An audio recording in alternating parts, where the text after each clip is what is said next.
সবাইকে আসসালামু আলাইকুম। আশা করি ভালো আছো। সব কিছু ঠিক আছে কিনা একটু দ্রুত আমাকে জানাও তো। ওকে, সাউন্ড বা সব ঠিক আছে কিনা একটু আমাকে দ্রুত জানিয়ে দাও।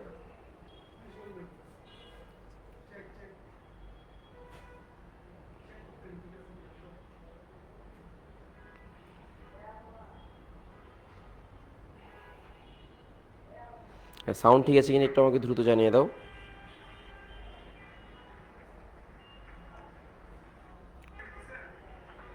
সবাইকে আসসালামু আলাইকুম। হ্যাঁ আশা ঠিক করি আছে, ভালো সাউন্ড আছো। সবকিছু ঠিক আছে কিনা? ওকে, ডান, ঠিক আছে।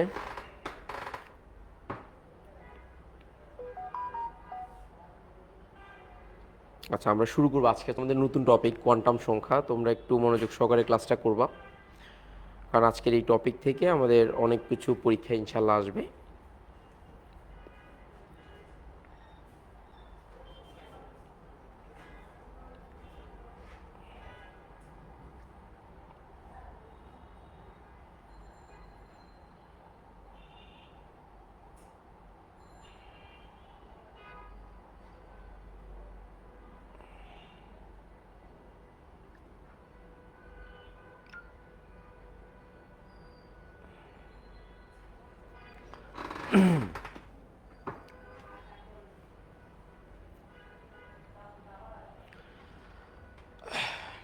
ওকে, আশা করি সব কিছু শোনা যাচ্ছে। আমরা দেখতে পাচ্ছি আজকে টপিকটা হচ্ছে কোয়ান্টাম সংখ্যা। কেমিস্ট্রির অত্যন্ত গুরুত্বপূর্ণ একটা টপিক, যেটা আমরা সবাই মুখস্থ করতে চেষ্টা করি, কিন্তু অ্যাকচুয়ালি মুখস্থ করার চেয়েও জিনিসটা যদি একটু বুঝে বুঝে পড়ো তাহলে তোমাদের জন্য অনেক বেশি উপকার হবে। বিশেষ করে ফিল করতে পারলেই তোমার কেমিস্ট্রিটা আসলে মনে থাকবে, বা মানে তোমার একটা আনন্দঘন পরিবেশ তৈরি করবে। কিন্তু তুমি যদি মানে একদম মুখস্থ করো, এনবিটিএম পদ্ধতিতে মনে রাখো, তাহলে অ্যাকচুয়ালি তোমার আসলে এই জিনিসগুলোর হচ্ছে একটা বোরিংনেস কাজ করবে। তো পরবর্তীতে সেক্ষেত্রে তোমার আসলে ভালো লাগবে না।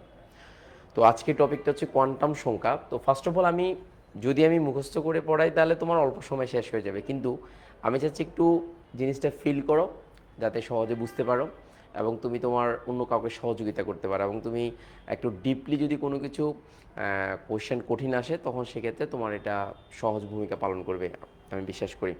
তো তাহলে আমরা শুরু করছি আমাদের কোয়ান্টাম সংখ্যা। প্রথমে আমি কয়েকটা কথা বলি। সেটা কোয়ান্টাম শব্দের অর্থ হচ্ছে ক্ষুদ্র, কোথাও কোথাও সিঙ্গেল দেওয়া আছে, কোথাও কোথাও ইনভিজিবল, মানে যেটা সহজে দেখা যায় না। তো আমি কোয়ান্টামকে ক্ষুদ্র হিসেবে যদি চিন্তা করি, তো আমরা সবাই জানি যে পরমাণুতে নিউক্লিয়াস কেন্দ্রে থাকে, যেখানে প্রোটন এবং নিউট্রন থাকে, আর বাইরে থাকে ইলেকট্রন। তো একটা পরমাণুর সম্পূর্ণ শেপ বা আকৃতিটা মূলত হচ্ছে তার ইলেকট্রনের উপর নির্ভরশীল। অর্থাৎ ইলেকট্রনটা কিভাবে ঘুরছে, কিভাবে সে একটা কতগুলো কুয়াশা তৈরি করছে, সে বিষয়ের উপর নির্ভরশীল। তো কোয়ান্টাম শব্দের অর্থ যদি আমি বলি ক্ষুদ্র, কোয়ান্টাম নাম্বার তার মানে এগুলোকে সংখ্যা দ্বারা প্রকাশ করা হবে, এটি হচ্ছে আমাদের। আর সংখ্যা দ্বারা যখন প্রকাশ করা হবে তখন আমরা পুরো একটা বিষয় সম্পর্কে ধারণা পাবো। তো তাহলে আমরা এখানে বলতে পারি যে এই যে কোয়ান্টাম সংখ্যা যে আছে সেটা যদি রুট লেভেলে আমরা যাই, তাহলে আমরা একটু করে ইলেকট্রনগুলো পরমাণুতে কীভাবে থাকে সেটা নিয়ে একটু একটা ভিডিও দেখি, তারপর হচ্ছে আমরা আলোচনাতে যাব। আমি একটা ভিডিও দেখতে চাই, তোমাকে দেখাতে চাই যে এই ভিডিওটা একটু দেখো, তোমরা দেখলে তোমাদের একটা আইডিয়া হবে। আমি জানি না তোমরা দেখতে পাচ্ছ কিনা, ভালোভাবে দেখা যাচ্ছে কিনা, হয়তো দেখা যাচ্ছে। আমি একটু দেখাই তোমাদেরকে।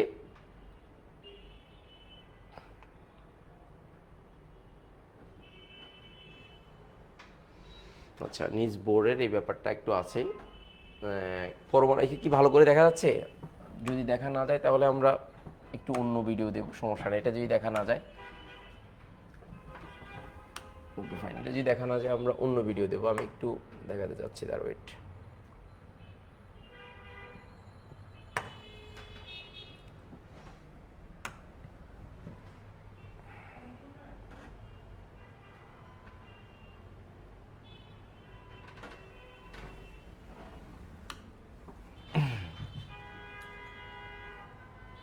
আচ্ছা, তোমরা তাহলে এখানে একটু জিনিস দেখো যে পরমাণুতে ইলেকট্রনগুলো কুয়াশার মতো চারপাশে ঘূর্ণনত অবস্থায় আছে, এই যে কুয়াশার মতো ঘুরছে।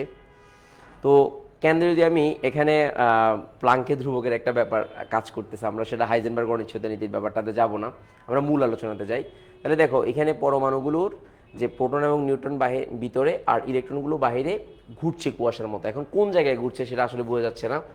তো যখন পরমাণুতে যে শক্তি স্তর চিন্তা করি তখন আমরা দেখতে পাচ্ছি যে এখানে ইলেকট্রনগুলো একটা কুয়াশা তৈরি করতেছে এবং কুয়াশাগুলো যেই জায়গাতে বেশি সে জায়গায় আমরা অরবিট বলছি। তো এই অরবিটগুলো আসলে কিভাবে তৈরি হয় বা কিভাবে এগুলো আসে, তুমি যদি এই অরবিটগুলো কতগুলো অরবিটালের সমন্বয়ে তৈরি হয়, আর প্রতিটা অরবিটাল তৈরি করতে দুইটি ইলেকট্রন লাগে মিনিমাম। তো আমরা যেটা এসপিডিএফ অরবিটাল বলতাম এসএসসিতে, তাহলে সেটাকে আমরা অরবিটাল বলবো না, এসপিডিএফটা আমরা বলবো যে উপশক্তি স্তর বলবো। আর এই এসপিডিএফটা কতগুলো ক্ষুদ্র ক্ষুদ্র অংশ দিয়ে তৈরি হয় সেগুলোকে অরবিটাল বলবো আমরা। যেমন এস অরবিটাল একটাই আছে এস, কিন্তু পিতে তিনটে অরবিটাল আছে, P X P Y P Z, এগুলো নিয়ে আমি কথা বলবো পরে। তো আমি এখানে দেখতেছি 1s, এখানে 2s, একটা কুয়াশা দেখতে পাচ্ছি। তো যখন এই পরমাণু এই যে হচ্ছে পি দেখতে পাচ্ছি, পিতে অর্থাৎ ইলেকট্রনগুলো যখন কুয়াশার মধ্যে ঘুরে তখন তাদের এই শেপটা এরকম হয়। তো দেখো কুয়াশার মধ্যে যখন ঘুরে এরকম শেপ হয়। তো জিনিসটাকে আমি যদি একটু সহজ করে বলি তাহলে বিষয়টা এরকম বলতে পারি। দেখো আমার এই কলমটা এখানে আছে, তো কলমটা মনে করো যদি একটা ইলেকট্রন চিন্তা করো, দেখো এই ইলেকট্রনটা ঘুরতেছে, তোমার কাছে কিসের মতো মনে হচ্ছে? দেখো কুয়াশার মতো মনে হচ্ছে। অর্থাৎ ইলেকট্রনের ঘূর্ণনের কারণে এই কুয়াশাগুলো তৈরি হয়। সেই ব্যাপারটা বুঝো কিনা আগে তোমাকে সেটা জানতে হবে, তাহলে আমরা বিষয়গুলো বুঝতে পারবো, সহজে বুঝতে পারবো। তো তাহলে আমি যদি একটু এই যে ইলেকট্রনগুলো কুয়াশার মতো কিভাবে থাকে সেটা যদি একটু বুঝো, তাহলে আমার পরবর্তী অংশগুলো বুঝাতে আমার জন্য সুবিধা হবে। দেখো ইলেকট্রনগুলো কুয়াশার মতো যে কিভাবে ঘূর্ণনরত অবস্থায় থাকে, যে সেই বা আকৃতি তৈরি করছে। এই যে ইলেকট্রনগুলো কুয়াশার মতো ঘূর্ণনরত, যে এটা হচ্ছে এটা হচ্ছে এস অরবিটাল। সেটা যখন শক্তি শোষণ করে তখন সে শক্তি শোষণ করে তার শেপটা চেঞ্জ হয়ে যায়, আবার শক্তি বিকিরণ করলে সে আবার আগের মতো হয়ে যায়। অ্যাকচুয়ালি এই যে শক্তি শোষণ এবং বিকিরণের ক্ষেত্রে মূল বিষয়টা হচ্ছে তার স্ট্রাকচারটা, বলতে কি তার শেপটা, অর্থাৎ ঘূর্ণনের যে অক্ষগুলো সেগুলো চেঞ্জ হয়ে যায়। তো এইগুলো যদি বুঝো তাহলে ইলেকট্রন যে লোয়ার শেল থেকে হায়ার শেলে যায়, হায়ার শেল থেকে যদি লোয়ার শেলে যায়, এই ব্যাপারগুলো খুব সহজে রপ্ত করা যায়। তো আমরা বিষয়টাকে যদি একটু দেখি, তাহলে আমি যদি কোয়ান্টাম সংখ্যাটা ব্যাখ্যা করি তাহলে তুমি একটু খেয়াল করো। আমি তার আগে তোমাদেরকে কয়েকটা বিষয় বলি, সেটা হচ্ছে যে আমরা সবাই যে কোনো নাম্বার শুনতে বা জানতে অভ্যস্ত আমরা সবাই। তো যেমন মনে করো 1 হচ্ছে আল্লাহর সংখ্যা, 2 হচ্ছে বন্ধুর সংখ্যা, 3 মিলে ঝগড়া হয়, আর 420 কাকে বলে? যে সিটিং বাটপার বদমাইশ, এগুলোকে 420, অর্থাৎ যারা খুব খারাপ তাদেরকে আমরা 420 বলি। তো এই যে একটা নাম্বার যখন আমি বললাম তখন সাথে সাথে তুমি একটা বাস্তবতা কল্পনা করলা যে তার চরিত্র, যেমন একটা লোক এখান থেকে হেঁটে যাচ্ছে, তুমি বললা যে লোকটা আস্তে 2 নাম্বার। তো 2 নাম্বার বলার সাথে সাথে ওই লোক সম্পর্কে তোমার একটা ভালো ধারণা বা খারাপ ধারণা তৈরি হবে, যে ওই লোকটার তার চারিত্রিক বৈশিষ্ট্যটা তুমি জেনে যাওয়া। তদ্রূপভাবে এই নাম্বারগুলো দিয়ে আমরা যদি কোনো একটা নাম্বার বা সামথিং কিছু একটা লিখি, তাহলে এই পরমাণুতে ইলেকট্রনটা কোন স্তরে আছে, কোন উপস্তরে আছে, কোন ত্রিমাত্রিক বিন্যাসে আছে, এবং ইলেকট্রনটা কি ঘড়ি কাটার দিকে ঘুরে না ঘড়ি কাটার বিপরীত দিকে ঘুরে, এই 4টা জিনিস আমরা খুব সহজে কি করে ফেলতে পারবো, বুঝে যেতে পারবো একটা পরমাণুতে। তো তাহলে এই ব্যাপারগুলো যদি বুঝতে হয় তাহলে আমরা প্রাথমিকভাবে ইলেকট্রনের ব্যাপারটা বুঝতে হবে। তাহলে ইলেকট্রন কীভাবে হয়? প্রথম ইলেকট্রন একটা ঘড়ি কাটার দিয়ে ঘুরে, আর একটা ঘড়ি কাটার বিপরীত দিকে ঘুরে কুয়াশা তৈরি করে। তো এই যে ঘড়ি কাটার দিকের যে ব্যাপারটা সেটা হচ্ছে ঘূর্ণনক্ষ, আর এই কুয়াশাগুলো ঘুরে ঘুরে তখন কি তৈরি করে? তার একটা স্ট্রাকচার বা অরবিটাল তৈরি করে। এই কতগুলো অরবিটাল মিলে উপশক্তি স্তর তৈরি হয়, আর উপশক্তি স্তর মিলে শক্তি স্তর তৈরি হয়। তো সেটা যদি আমরা মনে করো স্ক্যান্ডিয়ামের যদি একটা ইলেকট্রন আমি চিন্তা করি বা পরমাণু চিন্তা করি, তাহলে আমার স্ট্রাকচারটা কেমন হবে সেটা যদি একটু দেখো, যে স্ক্যান্ডিয়ামের ব্যাপারটা যদি একটু দেখো, যে আমি স্ক্যান্ডিয়ামের কথা যদি আমি একটু চিন্তা করি তাহলে সেটা যদি তোমাকে একটু দেখাই, দেখো প্রথমে কি করতেছে একটু দেখো, মনোযোগ দিয়ে দেখো। প্রথমে 1s, দেখো প্রথমে 1s আসতেছে, এই যে 1s, এই যে এই কুয়াশাটা তৈরি হচ্ছে, কুয়াশা এটা কিন্তু কুয়াশা, ইলেকট্রনের কুয়াশা, দুইটি ইলেকট্রনের মিলে এটা তৈরি করে, যে 1s এটা আসলো। আমি একটু বেসিকটা বোঝানোর চেষ্টা করছি যাতে তোমরা বুঝতে পারো। এরপর হচ্ছে 2s, এটা হচ্ছে 2s, তারপর হচ্ছে 2px আসবে, 2py 2pz, দেখো 2px আসলো। আসলো মানে কি, বাইর থেকে এটা আসে না, এটা হচ্ছে তুমি বুঝার জন্য আমি এখানে বাইর থেকে জাস্ট 3D আকারে দেখানো হচ্ছে। ইট ডাজেন্ট মিন দ্যাট ইলেকট্রনগুলো বাইর থেকে এখানে আসে, না এটা এরকম না। বিষয়টা যে তুমি বুঝার জন্য যে ইলেকট্রনের কুয়াশাগুলো কিভাবে তৈরি হয় সেই কারণে মূলত এই স্ট্রাকচার, যাতে একসাথে যদি দেখাই তাহলে বুঝবা না, এই কারণে তোমাকে আলাদা আলাদা করে দেখানো হচ্ছে। তাহলে 2pz আসলো, তারপরে দেখো 3s, তারপরে দেখো 3s, 3s, তারপর হচ্ছে 3p6, 3d আসবে, 3s না, হ্যাঁ ঠিক আছে, 3px আসলো, তারপর 3py, তারপর 3pz। একটু ভালো করে দেখো, ভিজুয়ালাইজেশন করো। দেখো 3py আসবে, 3py আসবে, তারপর হচ্ছে 3pz আসবে, ভালো করে দেখো। এরপর হচ্ছে 3pz, রাইট। জাস্ট স্ট্রাকচারটা একটু বুঝি যে কুয়াশাগুলো কিভাবে থাকে। তো তারপরে এরপরে দেখবা যে 4s আসতেছে, অনেক বড়, তার মানে কি গোল ঠিক আছে কিন্তু আকারটা অনেক বড় যেহেতু চতুর্থ শক্তি স্তর। তারপর হচ্ছে এরপরে আসবে 3dz স্কোয়ার, মানে 3d গুলো আসবে, ডি এর গুলো, যে ইলেকট্রনগুলো কুয়াশাগুলো এরকম করে ঘুরে, 3d z স্কোয়ার। আচ্ছা, তাহলে এখানে 3d x square minus Y square, তার মানে ডাবল ডাম্বেল। তারপর হচ্ছে এরপরে দেখো এসপিডিএফ এর যে ব্যাপারগুলো, এরপর হচ্ছে ডিএক্স ওয়াই, এক্স আর ওয়াই অক্ষ বরাবর যে কুয়াশাগুলো, সেই কুয়াশাগুলো এখানে আসলো। দেখো ভালো করে দেখো। এরপর হচ্ছে 3d x z। Okay fine. তো তাহলে এখান থেকে আমি একটু দেখাই, আশা করি বুঝতে পেরেছো। এখানে ওয়াই জেড আসবে,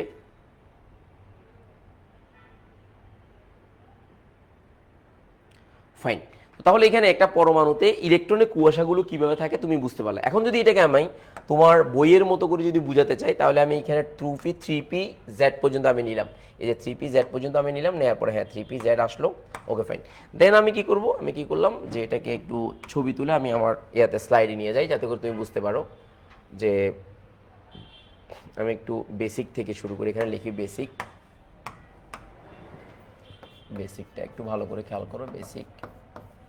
তো দেন এখানে আমি যদি দেখাই, এই জায়গাতে আমি যদি একটু দেখো, ভালো করে খেয়াল করো, ফাইন। এখন তুমি একটু দেখো, এই জায়গাতে আমি একটু আঁকবো, তুমি বুঝবা। দেখো প্রথমে 1s ছিল, একদম প্রথমে 1s, এই যে 1s ছিল। তারপর দেন 2s হলো, যে 2s।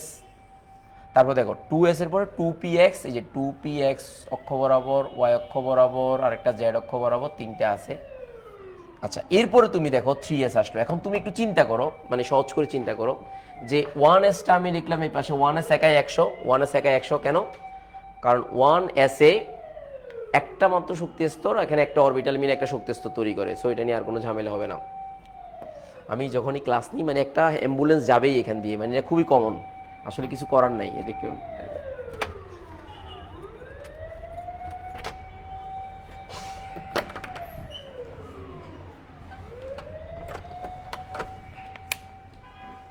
সরি। তো তাহলে এবার আসো, এই যে 1s, দেন এখানে হচ্ছে 2s আসবে, যে 2s একটু ভালো করে খেয়াল করো, যে 2s 2p। এখন তুমি একটু খেয়াল করো যে এই জায়গাতে এই 2s ইস ওকে, কিন্তু 2px হলো, 2py হলো, 2pz হলো। তো তাহলে এখানে তুমি একটু কল্পনা করো যে এই এসটা যখন তৈরি হলো, তার মানে দুইটি ইলেকট্রন লেগেছে, একটা ঘড়ি কাঁটার দিকে ঘুরেছে, একটা ঘড়ি কাঁটার বিপরীত দিকে ঘুরেছে। আবার ঠিক 2px 2py 2pz, এটা তিনটা স্ট্রাকচার তৈরি করছে পিটা। তো তাহলে তুমি যদি একটু চিন্তা করো যে এখানে দুইটি ইলেকট্রনের সমন্বয়ে তৈরি হলো এসটা, 2pxটা 2pyটা, দুইটি ইলেকট্রনের সমন্বয়ে তৈরি হয়েছে। একটা ইলেকট্রন ঘড়ি কাঁটার দিকে ঘুরেছে, আর একটা ইলেকট্রন ঘড়ি কাঁটার বিপরীত দিকে ঘুরেছে। একটু ভালো করে খেয়াল করো, একটা ঘড়ি কাঁটার দিকে ঘুরেছে, আর একটা ঘড়ি কাঁটার বিপরীত দিকে ঘুরেছে। তো ঘুরার পর যে ঘটনাটা ঘটবে, যে এখানে এই ইলেকট্রনের ঘূর্ণনক্ষের ব্যাপারটা চলে আসলো, দেন অরবিটাল তৈরি হলো। এই যে কুয়াশাটা অরবিটাল, এই অরবিটাল মিলে উপশক্তি স্তর তৈরি হলো, উপশক্তি স্তর মিলে শক্তি স্তর তৈরি হলো। তাহলে তুমি একটু খেয়াল করো, চারটা জিনিস এখানে জড়িত। একটা হচ্ছে ইলেকট্রনের ঘূর্ণনক্ষ, দুই নম্বর হচ্ছে এই ঘূর্ণনক্ষগুলো মিলে কুয়াশা তৈরি করলো, অরবিটাল তৈরি করলো, দুইটা নিয়ে। এই অরবিটাল কতগুলো মিলে কি উপশক্তি স্তর তৈরি করলো, আর উপশক্তি স্তর দুইটা মিলে কি তৈরি করলো, শক্তি স্তর তৈরি করলো। ঠিক সেম ভাবে যদি আমি থ্রাইস বলি, অর্থাৎ 3s 3p দেন 3d, তাহলে 3pতে তিনটা আর 3dতে পাঁচটা ইলেকট্রন, মানে পাঁচটা অরবিটাল থাকবে। তো তাহলে এই তিনটা মিলে কিন্তু শক্তি স্তরটা তৈরি হলো। তো তাহলে আমরা এই ইলেকট্রনের ঘনত্ব যেখানে সবচেয়ে বেশি, তাহলে 1s একাই 100, এই 1sটা একাই 100, এটা একাই 100, ফাইন একাই। কিন্তু দেখো এই স্তরটা তৈরি হয়েছে কয়টা দিয়ে বলো, 2s দিয়ে তৈরি হয়েছে, 2px 2py 2pz দিয়ে তৈরি হয়েছে। তাহলে এই পিটাকে আমরা অরবিটাল না বলে কোয়ান্টাম সংখ্যা হিসেবে আমরা উপশক্তি স্তর বলবো। বাট px py pz যে তিনটা অক্ষ বরাবর কুয়াশা তৈরি হয়েছে, সেগুলোকে আমরা কি বলবো বলতো, অরবিটাল বলবো। তো তাহলে এই চারটা জিনিসের ব্যাপার চলে আসে, কি কি বলতো, যে প্রথম হচ্ছে ঘূর্ণনক্ষ, তারপর হচ্ছে কি বলতো, তারপর হচ্ছে অরবিটাল, তারপর হচ্ছে উপশক্তি স্তর, আর তারপর হচ্ছে এখানে শক্তি স্তর। তাহলে চারটা জিনিস চলে আসছে। এই চারটা জিনিসকে প্রকাশ করার জন্য যে সংখ্যা ব্যবহার করা হয়, তাকে আমরা বলি কোয়ান্টাম সংখ্যা। তো তাহলে আমি যদি একটু সংজ্ঞাটা দিই, সংজ্ঞার মধ্যে কিন্তু কোয়ান্টাম সংখ্যা কয় প্রকার চলে আসতেছে। তাহলে পরমাণু ইলেকট্রনটা কুয়াশার মতো ঘুরে ঘড়ি কাঁটার দিকে বা ঘড়ি কাঁটার বিপরীত দিকে, তাহলে ঘূর্ণনক্ষ, তারপর হচ্ছে ত্রিমাত্রিক বিন্যাস, আর ত্রিমাত্রিক বিন্যাসের পরপর আসতেছে কি বলতো, উপশক্তি স্তর, তারপর আসতেছে তোমার শক্তি স্তর। এই চারটা বিষয় আসে। তার মানে শক্তি স্তর, উপশক্তি স্তর, ত্রিমাত্রিক বিন্যাস এবং ঘূর্ণনক্ষ, এই চারটা জিনিসকে প্রকাশ করার জন্য যে সংখ্যা ব্যবহার করা হয়, তাকে আমরা কোয়ান্টাম সংখ্যা বলি। তাহলে এই সংখ্যাগুলো দিয়ে আমি অনেক কিছু বুঝে যাব। কিছুক্ষণ আগে আমি তোমাকে বললাম যে সংখ্যা দিয়ে আমি অনেক কিছু বুঝবি, বাট সংখ্যাটা হচ্ছে আমার যে এখানে মানে যে কোয়ান্টাম সংখ্যার সংখ্যা, আর এটার একটা প্রতীক আছে। প্রতীকগুলো কি বলতো, যে px py pz, আর বাস্তবতা হচ্ছে কুয়াশাটা। তাহলে তিনটা জিনিস আমাকে বুঝতে হচ্ছে। একটা হচ্ছে তার সংখ্যা দিয়ে কি বোঝায়, 2 নাম্বারটা হচ্ছে কুয়াশার ব্যাপারটা, যে কুয়াশারটা স্ট্রাকচারটা কেমন, তারপর 3 নাম্বার ব্যাপারটা হচ্ছে এটা একটা শক্তি স্তর তৈরি করতেছে, এবার বাস্তবতা তৈরি করতেছে, বাস্তবতা ত্রিমাত্রিক বিন্যাসটা কিভাবে, এবং সেগুলোকে এসপিডিএফ দ্বারা প্রকাশ করা হয়। তো বিষয়টা বোঝার জন্য তুমি যদি আজকে একদম নতুন হও, তাহলে তোমাকে যদি আমি একটু সহজ উদাহরণ দিই, যেমন আমরা যখন কোনো দোকানে যাই, ওই দোকানে বিশেষ করে কাপড় কিনতে গেলে তখন কি হয় জানো, তখন ওখানকার যে যারা জব করে তারা, তুমি যখন জিজ্ঞেস করো আফা এই জিনিসটার দাম কত, তো তখন ওই দোকানদার যে আফাটা থাকবে, ওই মহিলাটা সে কি করে একটু দেখে, মানে কাপড়ের পিছনে কতগুলো সাংকেতিক চিহ্ন দেওয়া থাকে, তো তখন দেখে বলে যে আফা এটা তো 500 টাকা। তো এখন এই 500 টাকা যে বলতেছে, সে দোকানদার কিন্তু কেনা দামটা এখানে লিখে রাখছে। তো এখন ওই দোকানে চাকরি না করলে তুমি কি বুঝবা যে তো এটার দাম কত? ওই দোকানদার একটা কোড সেট করে রাখছে, যে কোডের জন্য তুমি বুঝতে পারতেছো। তো তদ্রূপভাবে এখানে কোনটার জন্য কি বুঝায় সেটা যদি তুমি না জানো, তাহলে তো তোমার কাছে পুরো জিনিসটা ধোঁয়া বা কুয়াশার মতো। যেমন মনে করো আমার নাম জাহিদ, তো এখন আমি যদি তোমাকে বলি যে এই যে জাহিদ স্যারকে চিনো, তখন আমাকে যদি না চিনো, আমার সাথে যদি তুমি ছবি না মিলাও, তাহলে জাহিদ স্যার কথাটা তোমার জন্য তো বাতাস। জাহিদ স্যার কোন জাহিদ স্যার, আমি তো চিনি না। তো তাহলে এই যে জাহিদ স্যার বললাম, এটা তো বাতাস, তো বাতাসের সাথে বাস্তবতা আছে। আমাকে তুমি চিনতেছো, তো আমাকে চিনলে তো আমার ফিজিক্যাল স্ট্রাকচার তোমার জানার কথা, হ্যাঁ ওই যে ছাদটা এরকম এরকম, এই চশমা চশমা পরে এরকম এরকম অবস্থা সিচুয়েশন। তো তাহলে এই যে আমার নামের সাথে আমার যে ফিজিক্যাল অস্তিত্ব আছে, সেই বিষয়টা বুঝার জন্য তোমাকে ফিল করতে হবে, মুখস্থ না। মানে এই যে কুয়াশাগুলো তৈরি হচ্ছে, সেটার যে একটা বাস্তবতা আছে, সেই বাস্তবতার সাথে নাম্বারের সাথে তোমাকে সম্পর্ক করতে হবে। চোখ বন্ধ করে তুমি বলতে পারো এই জাহিদ স্যার, ও আচ্ছা হ্যাঁ জাহিদ স্যার, হ্যাঁ চিনছি, একটু হালকা ফর্সা করে যে চশমা চশমা পরে, হ্যাঁ ওনাকে চিনি, হ্যাঁ ওনার এইরকম একটা স্ট্রাকচার। তো তাহলে নাম বলার সাথে সাথে তুমি আমাকে চিনতেছো এবং আমার ফিজিক্যাল স্ট্রাকচার জানতেছো।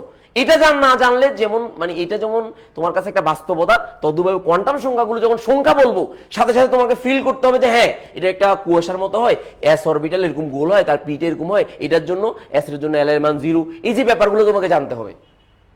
তাহলে তিনটা জিনিস প্যারালালি আমরা শিখব।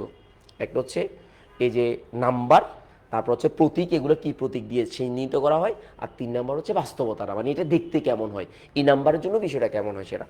তো তাহলে আমরা 4টা জিনিস পেলাম, কি কি পেলাম বলো তো?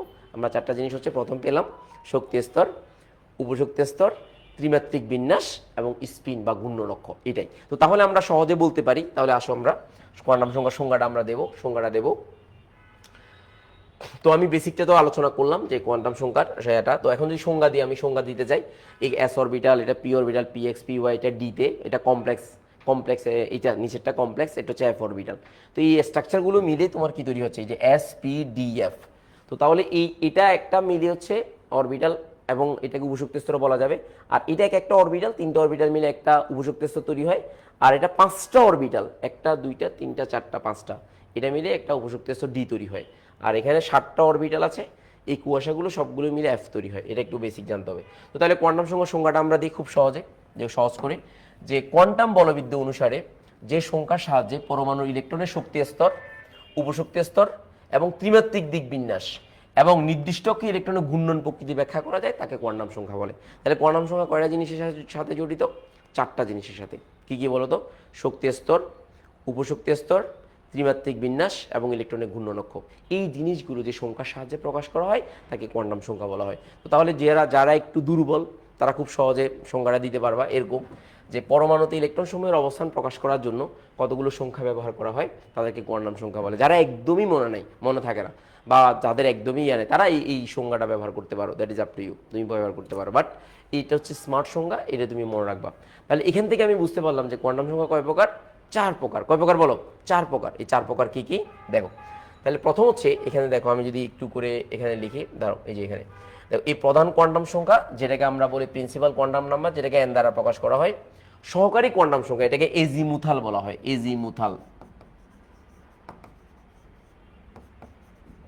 এজিমুথাল বা বাংলাতেও লিখতে পারো এজিমুথাল। এই যে এজিমুথাল মানে সহকারী কোয়ান্টাম সংখ্যা, এটুকু মনে রাখবা, সহকারী কোয়ান্টাম সংখ্যা এজিমুথাল।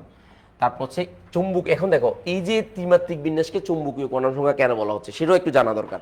যে ত্রিমাত্রিক বিন্যাস, যেটাকে অরবিটাল বলছি, তো এটাতে মানে এটাই মূলত হচ্ছে অরবিটাল। আর এটা হচ্ছে স্পিনিং বা ঘূর্ণন কোয়ান্টাম নাম্বার, বা ইলেকট্রন কোন দিকে ঘুরবে, ঘড়ি কাঁটার দিকে ঘুরবে না ঘড়ি কাঁটার বিপরীত দিকে ঘুরবে, সেটা প্রকাশ করার জন্য স্পিন কোয়ান্টাম নাম্বার দ্বারা চিহ্নিত করা হয়। তো তাহলে আমরা খুব সহজেই আমরা বুঝতে পারবো যে প্রধান কোয়ান্টাম সংখ্যা দ্বারা কি বোঝায়। প্রধান কোয়ান্টাম সংখ্যা মানে হচ্ছে শক্তি স্তর বোঝায়। তাহলে শক্তি স্তরগুলো কি নিয়ে তৈরি হয়? সহকারী কোয়ান্টাম সংখ্যা এসপিডিএফ দিয়ে। তারপর তৈরি হয় চৌম্বকীয় কোয়ান্টাম সংখ্যা। এখন প্রশ্ন হচ্ছে ত্রিমাত্রিক বিন্যাস, এটাকে আমরা ত্রিমাত্রিক বিন্যাস বলি। তাহলে আমি এটাকে যদি একটু শর্ট করি তাহলে বিষয়টাকে এরকম লিখতে পারি, এটা হচ্ছে শক্তি স্তর, এটা শক্তি স্তর। তারপরে দেখো এটা হচ্ছে উপশক্তি স্তর, এই যে উপশক্তি স্তর। তো এটা মানে হচ্ছে এস পি ডি এফ, এগুলো দ্বারা প্রকাশ করা হবে। দেন এটা ত্রিমাত্রিক বিন্যাস, দেখো ত্রিমাত্রিক বিন্যাস, এই যে ত্রিমাত্রিক বিন্যাস, ত্রিমাত্রিক বিন্যাস। সো কনসেপ্ট হচ্ছে এটা। এখন প্রশ্ন হচ্ছে কেন এটাকে ত্রিমাত্রিক বিন্যাস বলা হয়? দিস ইজ ইউর পয়েন্ট, এটা কেন বলা হয়? আর স্পিন কোয়ান্টাম সংখ্যা হচ্ছে ঘূর্ণন, তার মানে ইলেকট্রনের ঘূর্ণন অক্ষ প্রকাশ করবে, যে ইলেকট্রনের ঘূর্ণন অক্ষ প্রকাশ করবে, ইলেকট্রনের ঘূর্ণন অক্ষ প্রকাশ করবে, ঘূর্ণন অক্ষ প্রকাশ করবে, এটা হচ্ছে আমাদের স্পিন কোয়ান্টাম সংখ্যা বা ঘূর্ণন কোয়ান্টাম সংখ্যা। তো তাহলে আমরা খুব সহজে বলতে পারি, কি বলতে পারি বলো তো, যে এই কোয়ান্টাম সংখ্যা চারটা সংখ্যাটা মানে চারটা কোয়ান্টাম সংখ্যা, যে কোয়ান্টাম সংখ্যার প্রকারভেদ চারটা, যেটা আমি জানলাম। এখন আমার একটা জিনিস জানতে হবে, ত্রিমাত্রিক বিন্যাসটা কেন হলো। তুমি একটা জিনিস খেয়াল করো, তোমরা হয়তো জানো কিনা জানি না, যে পরমাণুতে ইলেকট্রন যখন ঘূর্ণনরত অবস্থায় থাকে, তো ইলেকট্রন যখন ঘুরে তখন ঘূর্ণনের কারণে চৌম্বকত্বের উদ্ভব হয়, আর চৌম্বকত্বের কারণে একটা শক্তি তৈরি হয়, শক্তির কারণে একটা শেপ বা আকৃতি তৈরি হয়। তাহলে এই ঘূর্ণন কোয়ান্টাম সংখ্যার সাথে, চৌম্বকীয় কোয়ান্টাম সংখ্যার সাথে ইলেকট্রন যে ঘুরে চৌম্বকত্ব তৈরি হয়, আর চৌম্বকত্বের কারণে একটা এনার্জি তৈরি হয়, ওই এনার্জির কারণে শেপ বা আকৃতি তৈরি হয়। এই কারণে ত্রিমাত্রিক বিন্যাসকে চৌম্বকীয় কোয়ান্টাম সংখ্যা বলা হয়। মাথায় ঢুকছে কিনা একটু জানাইও, মাথায় ঢুকছে কিনা, কনসেপ্টটা ক্লিয়ার হয়েছে কিনা একটু জানাইও। জাস্ট কনসেপ্টটা মাথায় রাখবা, একটু বিষয়টা বুঝবা। এবার আমরা সংজ্ঞাতে যাব, এগুলোর কোয়ান্টাম সংখ্যার সংজ্ঞাতে যাব। আসো সংজ্ঞাগুলো দিচ্ছি একটা। প্রথম হচ্ছে প্রধান কোয়ান্টাম সংখ্যা, তার মানে শক্তি স্তর। সহকারী কোয়ান্টাম সংখ্যা উপশক্তি স্তর। চৌম্বকীয় কোয়ান্টাম সংখ্যা ত্রিমাত্রিক বিন্যাস। আর একটা হচ্ছে স্পিন কোয়ান্টাম সংখ্যা, যেটাকে আমরা বলি ঘূর্ণন অক্ষ প্রকাশ করবে। ইলেকট্রন কি প্রতিটা অরবিটালে, এখানে আমি যদি আরেকটু বলি, প্রতিটি অরবিটালে ইলেকট্রনের ঘূর্ণন অক্ষ প্রকাশ করে। প্রতিটি অরবিটালে, এই যে প্রতিটি অরবিটালে, এটাও লিখতে পারি, প্রতিটি অরবিটালে ইলেকট্রনের ঘূর্ণন অক্ষ প্রকাশ করবে, যে ইলেকট্রনের ঘূর্ণন অক্ষ প্রকাশ করবে। যদি আমি আরেকটু ক্লিয়ার করে বলি, এবার আসলে আমরা একটা একটা করে সংজ্ঞা দেবো। তাহলে পরমাণু তো ইলেকট্রন সমূহ, দেখো নিউক্লিয়াসের চারপাশে ঘূর্ণনরত অবস্থায় থাকে, বৃত্তাকার কক্ষপথে থাকে। আর এই বৃত্তাকার কক্ষপথে থাকতে গেলে তখন এই কতগুলো শক্তি স্তর, এগুলোকে শক্তি স্তর বলে। এই শক্তি স্তরগুলোকে যে সংখ্যার সাহায্যে প্রকাশ করা হয় তাকে প্রধান কোয়ান্টাম সংখ্যা বলে, যেটাকে এন দ্বারা প্রকাশ করা হয়। যাকে কি দ্বারা করা হয়? একে এন দ্বারা প্রকাশ করা হয়। দেখো একে এন দ্বারা প্রকাশ করা হয়, একে এন দ্বারা প্রকাশ করা হয়, এন দ্বারা প্রকাশ করা হয়। যদি একে এন দ্বারা প্রকাশ করা হয় তাহলে দেখো এই এন এর মান যদি 1 হয়, যে এন এর মান যদি 1 হয় তখন এটাকে আমরা কে শেল বলি। এন এর মান যদি 2 হয় তখন আমরা কে এল বলি। এন এর মান যদি 3 হয় তখন কে এল এম বলি। এন এর মান যদি 4 হয় তখন সেটাকে কে এল এম এন এন বলি। এন এর মান যদি, দেখো এই এন এর মান যদি 5 হয় সেটাকে আমরা কে এল এম এন ও বলি। এন এর মান যদি, দেখো এই এন এর মান যদি 6 হয় পি বলি, আর এন এর মান যদি 7 হয় কিউ বলি। তো তাহলে এই যে কে এল এম এন যে নামগুলো দেওয়া হয়েছে, এগুলো কেন দেওয়া হয়েছে হয়তো তোমরা অনেকে চিন্তা করবা। এটা অনেকগুলো বই ঘাটাঘাটি করার পর একটা বিষয় দেখলাম, সেটা হচ্ছে যে এটা আসলে এক্স রে রশ্মি যখন আবিষ্কার হয়েছে তখন এই সেলগুলো, অর্থাৎ তখন মনে করা হয়েছে যে নিউক্লিয়াসের কাছাকাছি যে স্তর আছে তারও ভিতরে কিছু স্তর থাকতে পারে, এরকম একটা চিন্তা ভাবনা করা হয়েছে। তো এরকম একটা চিন্তা ভাবনা করার কারণে মাঝখান থেকে, মানে আগে এবং পিছে খালি জায়গা রেখে মাঝখান থেকে বিজ্ঞানীরা তিনি এই মানে কেএলএম এর নামকরণ করেন। তাহলে এটা হচ্ছে একটা ধারণা থেকে তখন আসছে, প্রচলিত হয়ে গেছে এখন, এই কারণে কেএলএমএন বলা হয়। তুমি চাইলে এটাকে এবিসি দিলেও কোনো অসুবিধা নেই, বাট তোমাকে বুঝতে হবে যে এন এর মান যদি 1 হয় প্রথম শক্তি স্তর, তার মানে কে এল 2, এটা যদি তুমি সিএল বাই তুমি যে কোনো সংখ্যা দিলেই হবে, তবে প্রচলিত হচ্ছে কেএলএমএন, দ্যাটস ইট। সো এই এন এর মান, এই মানগুলো যে লিখলাম 1 2 3 4 5 6 7, এটাই হচ্ছে আমার মূলত কি বলতো শক্তি স্তর, যে কে 1 2 3 4 5 6 7, এটাই হচ্ছে আমার মূলত কি বলতো, এটাই হচ্ছে আমার শক্তি স্তর, এটাই কোয়ান্টাম নাম্বার। এইটাকে প্রধান কোয়ান্টাম নাম্বার বলা যায়। 1 2 3 4 এগুলা কোয়ান্টাম নাম্বার, শক্তি স্তর বোঝাচ্ছে, মানে স্তর কতটা সেটা বোঝাচ্ছে। এবার আসো আমরা সহকারী কোয়ান্টাম সংখ্যাতে যাব। এখন দেখো এই শক্তি স্তরগুলো কতগুলো উপশক্তি স্তর মিলে তৈরি হয়। এই উপশক্তি স্তরকে বোঝানোর জন্য যে সংখ্যা প্রকাশ করা হয় তাকে বলা হয় সহকারী কোয়ান্টাম সংখ্যা। তো তাহলে দেখো যে পরমাণুতে কোনো ইলেকট্রনের প্রধান শক্তি স্তর বোঝানোর জন্য, দেখো প্রধান শক্তি স্তর বোঝানোর জন্য প্রধান শক্তি স্তরে কতগুলো উপশক্তি স্তর থাকে, যে কোন উপশক্তি স্তরে থাকে তা প্রকাশ করার জন্য যে সংখ্যা ব্যবহার করা হয় তাকে সহকারী কোয়ান্টাম সংখ্যা বলা হয়। একে এল দ্বারা প্রকাশ করা হয়, একে অবশ্যই স্মলার এল দ্বারা প্রকাশ করা হয়, মনে রাখবে স্মলার এল দ্বারা প্রকাশ করা হয়, এখানে করা হয় লিখবে, একে স্মলার এল দ্বারা প্রকাশ করা হয়। আর এই এল এর মানটা তুমি একটু মনে রাখবা, এইটার তোমাকে মুখস্থ রাখতে হবে। এই এল এর মান যদি 0 হয় তাহলে সেটাকে আমরা এস বলি, তাহলে 0টা হচ্ছে কোয়ান্টাম নাম্বার আর এসটা হচ্ছে প্রতীক। আর বাস্তবতা কেমন, যে একটা কুয়াশার মতো তৈরি হয়, এই যে কুয়াশা কল্পনা করা, এটাই হচ্ছে তোমার বাস্তবতা, ফিল করা। তাহলে এল এর মান যদি 1 হয় তখন সেটাকে আমরা পি বলি, আর এল এর মান যদি আমরা 2 হয় তখন সেটাকে আমরা ডি বলি, এল এর মান যদি 3 হয় তখন সেটা হচ্ছে এফ। অর্থাৎ কোনটা দ্বারা কি বুঝে এটা তোমাকে মুখস্থ রাখতে হবে প্রাথমিকভাবে। কেন? কারণ এটা না দিলে তো তুমি বুঝবা না যে আসলে কোয়ান্টাম সংখ্যাটা কি, বাস্তবতাটা বুঝবা না। এই কারণে তোমাকে এই নাম্বারগুলো মনে রাখতে হবে। তো তাহলে এল এর মান যদি 0 হয় এস, এল এর মান যদি 1 হয়, এইগুলো কোয়ান্টাম নাম্বার, এগুলো হচ্ছে প্রতীক। আর বাস্তবতা হচ্ছে কিছুক্ষণ আগে যে কুয়াশাগুলো দেখলাম ওগুলো হচ্ছে বাস্তবতা, মনে রাখবা। তো তাহলে এবার আমি খুব সহজে বলতে পারি, একটু মনোযোগ দিয়ে খেয়াল করো, যে এল এর মান, যে এল এর মান এন এর উপর নির্ভরশীল, এল এর মান এন এর উপর নির্ভরশীল, এন এর উপর নির্ভরশীল, একটু মাথায় রাখো নির্ভরশীল, এল এর মান এন এর উপর নির্ভরশীল।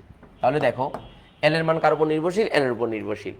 তাহলে একটু ভালো করে খেয়াল করো, এল এর মান এন এর উপর নির্ভরশীল। তাহলে এই এল এর মান, এই এল এর মান শূন্য থেকে, যে শূন্য থেকে n মাইনাস 1 পর্যন্ত হতে পারে, পর্যন্ত হতে পারে, যে হতে পারে। দেখো এই এল এর মান 0 থেকে 1 পর্যন্ত হতে পারে। তো তাহলে আমরা এখন দেখবো যে কিভাবে হয় জিনিসটা। দেখো এই এন এর মান এবং এল এর মানটা আমরা চিন্তা করব। তাহলে দেখো এন এর মান যদি 1 হয় তাহলে প্রধান শক্তি স্তর, তাহলে শুধুমাত্র 0 হবে। তো তার মানে এই যে এল এর মান, তার মানে 1 এসই সম্ভব। তো তার মানে আমরা সবাই জানি যে প্রধান শক্তি স্তরে একটি মাত্র উপশক্তি, মানে একটিই থাকে, 1 এসই থাকে, আর থাকে না 1 এস একাই 100। তো এবার যদি এন এর মান যদি 2 হয়, দেখো এই এন এর মান যদি 2 হয় তাহলে এল এর মান 0 এবং 1 হতে পারবে। তো তাহলে এল এর মান যদি 0 1 হয় তো তাহলে এখানে টুয়াইস এস আসবে, এখানে 2p আসবে। তো তাহলে এই এল এর মান যদি, এই এন এর মান এল এর মান, তাহলে দেখো এখানে এই এন এর মান যদি 3 হয় তাহলে এল এর মান কত হবে, এল এর মান হবে 0 1 2। তো তার মানে 3s, তার মানে 3p দেন 3d হতে পারবে, 3d হতে পারবে। তো এন এর মান যদি 4 হয়, যদি এন এর মান 4 হয় তাহলে এল এর মান কত হবে, যে এন এর মান 4 হলে এল এর মান 0 1 2 3 পর্যন্ত হতে পারবে। তাহলে এখানে একটা জাস্ট একটা বেসিক স্টুডেন্টদের প্রবলেম হয়, সেটা তোমাদেরকে একটু আইডেন্টিফাই করার চেষ্টা করো। দেখো এল এর মান 0 থেকে n - 1 পর্যন্ত হয়। তো তার মানে অনেকে কি করে, এল এর মান n-1 পর্যন্ত হতে পারে, তার মানে n-1 পর্যন্ত হতে পারে, মানে হচ্ছে এল এর, তোমার অনেকে এল এর মান যদি 2 হয় এল এর মান 1 লিখে ফেলে। না, এল এর মান 1 না, এল এর মান 0 1 দুইটাই। এল এর মান 3 হলে এল এর মান 0 1 2 3, 0 1 2 তিনটাই আসবে, তিনটাই আসবে। সো এটার সাথে তিনটাই জড়িত। সো কনসেপ্টটা একটু বুঝে নিবা, যে একটা হলে বাকিটা, এই যে n-1, তার মানে যেটা n এর মান, এল এর মানটা অবশ্যই 1 কম থাকতে হবে, মানে এন এর মান যা এল এর মান তা হতে পারবে না। এই যে এল এর মানটা কোয়ান্টাম নাম্বার, এই নাম্বার, আর এটা হচ্ছে প্রতীক, আর বাস্তবতা হচ্ছে যে কুয়াশা তৈরি করে, সেটা হচ্ছে বাস্তবতা। আশা করি বুঝতে পেরেছো, কনসেপ্টটা মাথায় ঢুকছে কিনা বলো। তাহলে এল এর মান যদি 4 হয়, এখন আমি যদি বলি এন এর মান 4, যদি এন এর মান যদি 4 হয় তাহলে এল এর মান কত হবে, 0 1 2 3, তার মানে 4s, তারপর হচ্ছে এটা 4p, এটা 4p, এটা হচ্ছে 4d, এটা 4f, তার মানে 4f পর্যন্ত হতে পারে, যেটা আমরা এসএসসিতে করেছিলাম। সো এই কনসেপ্টটা তোমাকে মানতে হবে, যে এল এর মানটা এন এর মানের উপর নির্ভরশীল, এবং এল এর মান 0 থেকে n-1 পর্যন্ত হতে পারে, n-1 পর্যন্ত হতে পারে। সো এই কনসেপ্টটা তোমার মাথার ভিতরে থাকতেই হবে, কনসেপ্টটা থাকতে হবে, না হলে বুঝবা না।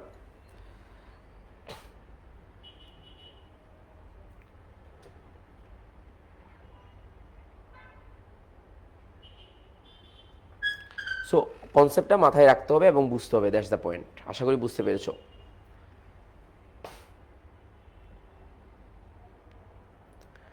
আচ্ছা, এবার আসো আমরা দেখব ত্রিমাত্রিক বিন্যাস বা ম্যাগনেটিক কোয়ান্টাম সংখ্যা। এটাকে কি দ্বারা প্রকাশ করা হয়, এম দ্বারা প্রকাশ করা হয়, এম দ্বারা প্রকাশ করা হয়। এখন প্রশ্ন হচ্ছে ম্যাগনেটিক কোয়ান্টাম সংখ্যা জিনিসটা কি। তাহলে ইলেকট্রন যখন ঘূর্ণনরত অবস্থায় থাকে তখন সে কুয়াশা তৈরি করে। তো কুয়াশা তৈরি করে ইলেকট্রন ঘুরলে কি তৈরি হয়, যখন আমরা জানি যে ইলেকট্রন যদি ঘুরে কোনো একটা পরিবাহের মধ্য দিয়ে যদি ইলেকট্রন প্রবাহিত হয় তখন তার চারপাশে চৌম্বকত্ব তৈরি হবে। তাহলে ইলেকট্রন যখন ঘুরবে তখন চৌম্বকত্ব তৈরি হবে। তাহলে ইলেকট্রনের ব্যাপারটা, চৌম্বকের যে ইলেকট্রন ঘূর্ণনের ব্যাপারটা বা ইলেকট্রনের প্রবাহের ব্যাপারটা সাথে চৌম্বকত্বের ব্যাপারটা জড়িত। সো এই চৌম্বকত্বের কারণে শক্তি বা এনার্জি তৈরি হয়, আর এটার কারণে একটা শেপ বা আকৃতি তৈরি হয়। এই কারণে আমরা ম্যাগনেটিক কোয়ান্টাম সংখ্যা মানে হচ্ছে ম্যাগনেটিক কোয়ান্টাম ত্রিমাত্রিক বিন্যাস, এটা মানে হচ্ছে ত্রিমাত্রিক বিন্যাস, এটাকে আমরা লিখবো ত্রিমাত্রিক বিন্যাস। ত্রিমাত্রিক বিন্যাস, ত্রিমাত্রিক বিন্যাস। তো তাহলে আমরা খুব সহজে এখান থেকে ব্যাখ্যা করা আছে যে দেখো, এই চৌম্বক ক্ষেত্রের প্রভাবে ইলেকট্রনের কক্ষপথের বিভিন্ন অরবিটালের ত্রিমাত্রিক দিক বিন্যাসকে পরমাণু অরবিটাল বা ত্রিমাত্রিক দিক বিন্যাস প্রকাশ করার জন্য ঘটে। আর পরমাণু অরবিটালের ত্রিমাত্রিক দিক বিন্যাস প্রকাশ করার জন্য যে কোয়ান্টাম সংখ্যা ব্যবহার করা হয় তাকে আমরা ম্যাগনেটিক কোয়ান্টাম সংখ্যা বলি। তাহলে দেখো, কিছুক্ষণ আগে যেগুলো আমরা পেয়েছি এসপিডিএফ, এগুলো হচ্ছে উপশক্তি স্তর, এগুলো এক একটা উপশক্তি স্তর। এই যে এসপিডিএফ, এই যে এসপিডিএফ, এগুলো হচ্ছে উপশক্তি স্তর। এসপিডিএফ এগুলোকে আমরা উপশক্তি স্তর বলি, যে উপশক্তি স্তর। যে এসপিডিএফ কে উপশক্তি স্তর বলি, যে উপশক্তি স্তর। এই যে এসপিডিএফ কে উপশক্তি স্তর বলে। কি বলে বলো তো? উপশক্তি স্তর। একটু ভালো করে খেয়াল করো, এসপিডিএফ কে উপশক্তি স্তর বলে। সো কনসেপ্টটা বুঝবা। এবার দেখো, এই উপশক্তি স্তরের পরে যেটা আসলো সেটা ত্রিমাত্রিক বিন্যাস। এই ত্রিমাত্রিক বিন্যাস মানে ত্রিমাত্রিক বিন্যাসের জন্য যতটা অরবিটাল তোমার কোয়ান্টাম সংখ্যা হয়, প্রত্যেকটাকে এক একটা অরবিটাল বলা হয়। তার মানে এই প্রতিটা ত্রিমাত্রিক বিন্যাস হচ্ছে এক একটি অরবিটাল। তাহলে তুমি একটু লিখবা যে প্রতিটি ত্রিমাত্রিক বিন্যাস হচ্ছে এক একটি অরবিটাল। মনে রাখবে, এখানে একটা চিহ্ন দিয়ে লিখবা যে একে এম দ্বারা প্রকাশ করা হয়, একে এম দ্বারা প্রকাশ করা হয়, এম দ্বারা প্রকাশ করা হয়,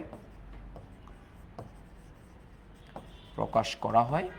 এটা মাথায় রাখবা। এরপর হচ্ছে এই জায়গাতে তুমি যেটা মাথায় রাখবা সেটা হচ্ছে যে কনসেপ্টটা মাথায় রাখবা সেটা হচ্ছে প্রতিটি এম এর মান, যে প্রতিটি এম এর মান, প্রতিটি এম এর মান দ্বারা, এই এম এর মান দ্বারা, এম এর মান দ্বারা অরবিটাল বুঝায়, যে অরবিটাল বুঝায়। তার মানে এম এর মান যতটা হবে, যে এম এর মান যতটা হবে অরবিটালও ততটা হবে। অরবিটাল, অরবিটাল যে P X, P Y, P Z, এগুলো হচ্ছে এক একটা অরবিটাল। তো তাহলে এই এম এর মানটা আবার এল এর উপর নির্ভরশীল। দেখো, এই এম এর মান, এই এম এর মান, এই এম এর মান এল এর উপর নির্ভরশীল। এই যে এল এর উপর নির্ভরশীল, এল এর উপর নির্ভরশীল, নির্ভরশীল, এই যে নির্ভরশীল। তাহলে নির্ভরশীলটা কিভাবে? একটু ভালো করে খেয়াল করো, নির্ভরশীলটা কিভাবে, এম এর মানটা এল এর উপর নির্ভরশীল কিভাবে, দেখো ভালো করে খেয়াল করো। এই এম এর মান, এই এম এর মান, এই যে এম এর মান মাইনাস এল থেকে, এই যে মাইনাস এল থেকে শূন্য সহ, এই যে শূন্য সহ প্লাস এল পর্যন্ত হতে পারে, যে প্লাস এল পর্যন্ত হতে পারে, হতে পারে। এই কনসেপ্টটা একটু মাথায় রাখবা। তাহলে এল এর মান, এম এর মান মাইনাস এল থেকে শূন্য সহ প্লাস এল পর্যন্ত হতে পারে। তো তাহলে আমরা জিনিসটাকে যদি একটু একটা ইয়ের সাহায্যে প্রকাশ করি, দেখো আমরা এরকম একটা যদি লেখচিত্র নিই, তুমি একটু বুঝো। তাহলে এখানে যদি জিরো থাকে তাহলে +1 2 3 4, তাহলে +1 +2 +3 +4, তাহলে এখানে -1 -2 -3 -4। সো এই কনসেপ্টটা থেকে যদি তুমি দাও, আইডিয়া দাও, তাহলে তুমি খুব সহজে পেয়ে যাবা। তাহলে দেখো, এই এম এর মান, এই যে এম এর মান যদি 0 হয় তাহলে এল এর মানও 0, যে এল এর মানও 0, তাহলে অরবিটাল একটা। তাহলে এস, এই যে এস, এই আমি এন দিয়ে শুরু করি, যে এন লিখি, এই যে 1। তো এন এর মান যদি 1 হয়, এল এর মান 0। তো এল এর মান যদি 0 হয় তাহলে সরি এম এর মান 0, এম এর মান 0 হলে এল এর মানও 0। তার মানে 0 ছাড়া আর কিছু হতে পারবে না, তাহলে অরবিটাল একটা। তাহলে এটা 1s, আমি এখানে লিখতেছি 1s, আর এখানে 1s, এই যে 1s লিখতেছি, ফাইন। এবার দেখো, এন এর মান যদি 2 হয় তাহলে এল এর মান 0 এবং 1 দুইটা হয়, বাট এল এর মানের উপর এম এর মানের উপর এল এর মান নির্ভরশীল। তাহলে এল এর মান 0 হলে এম এর মানও 0। তার মানে এল এর মান হলে যে -1 0 +1। তো তার মানে হচ্ছে এটা পি, তার মানে এটা হচ্ছে 2s, এটা 2p। ওই পি এর মধ্যে দেখো, এবার দেখো এটা 2s আমি লিখলাম, এখানে 2s লিখলাম, বাট এই জায়গাতে একটা টুইস্ট আছে। হাজারি স্যারের বইয়ের সেমি পুরান বইতে 119 পৃষ্ঠা, যেটা পুরান বই 113 পৃষ্ঠা, এবং নতুন বইতে 123 পৃষ্ঠাতে একটা ইনফরমেশন আছে। এই এম এর মানের জন্য, এই এল, সরি এল এর মানের, আমার তো ভুল হচ্ছে, এটা এল হবে, এটা আমরা উল্টা করে ফেলছি, রাইট? উল্টা করে ফেলছি, খেয়াল করে নেই, এটা হচ্ছে এল, এটা এম, ওকে ফাইন। তাহলে এই এল এর মানের জন্য এম এর মান যে আমি লিখলাম, ঠিক আছে, লিখছি, দেখি তো, এম এর মান -L থেকে +L পর্যন্ত হতে পারে, ফাইন। তো তাহলে এখানে এল এর মান এটা হবে, এরপর এম এর মান, একটু খেয়াল করো। তো তাহলে এই জায়গাতে আমরা যে জিনিসটা জানবো, হাজারি স্যারের বইয়ের যে ইনফরমেশনটা, পিএক্স এর জন্য, দেখো পিএক্স এর জন্য এই এম এর মানটা, এই যে এম এর মানটা 0, পিওয়াই এর জন্য এম এর মানটা +1 এবং পিজেড এর জন্য এম এর মানটা -1, এই যে -1, এম এর মানটা -1। এটা হচ্ছে হাজারি স্যারের বইয়ের স্পষ্ট কথা। আবার ডি এর জন্য আমি আবার বলছি ডি এর জন্য এম এর মানটা নির্দিষ্ট করা যায় নাই, মানে একদম অ্যাকুরেটভাবে এগুলো নির্দিষ্ট করা যায়নি। তাহলে ইনফরমেশনটা হাজারি স্যারের বইয়ের কত পৃষ্ঠায়? 100। আমি একটু তোমাদেরকে হাজারি স্যারের বইটা একটু দেখাই। এই হাজারি স্যারের বইতে তোমরা যদি একটু দেখো, একটু ভালো করে দেখো, এই হাজারি স্যারের বই কই, এই যে আমি একটু হাজারি স্যারের বইটা দেখাচ্ছি, এই যে হাজারি স্যারের বই। এই হাজারি স্যারের বইতে আমি আমার বইটা একটু পুরাতন, আমি তোমাদেরকে দেখাচ্ছি। আচ্ছা আমি এখান থেকে দেখাই ফেলি, তাহলে সুবিধা হবে। দেখো এই হাজারি স্যারের বইতে আমি যদি একটু উল্টাই, আমি একটু দূরে যাই, আচ্ছা একটু উপরে যাব, ফাইন। 100 কত পৃষ্ঠা? 13 পৃষ্ঠা বলছে। আচ্ছা দেখি তোমার এখানে 119 পৃষ্ঠা না 13 পৃষ্ঠা, আমরা দেখি। তো আমরা একটু যদি দেখি তখন দেখবো যে আমরা প্রতিটা মানগুলো আলাদা আলাদা করে হাজারি স্যার স্পষ্ট করে বলে দিয়েছেন। কত পৃষ্ঠাগুলো? 113, এই যে 113 পৃষ্ঠা। এটা পুরান বই, আমারটা পুরান বই। তো পুরান বইতে দেখো এই যে স্পষ্ট করে এখানে দেওয়া আছে। জাস্ট আমি যদি একটু ইয়েটা নিই,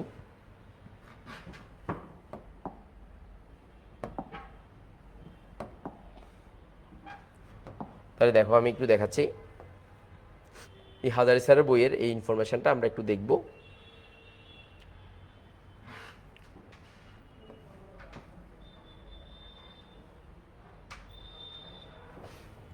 আচ্ছা আমরা তো ইয়েতে যাব, এখানে যাব।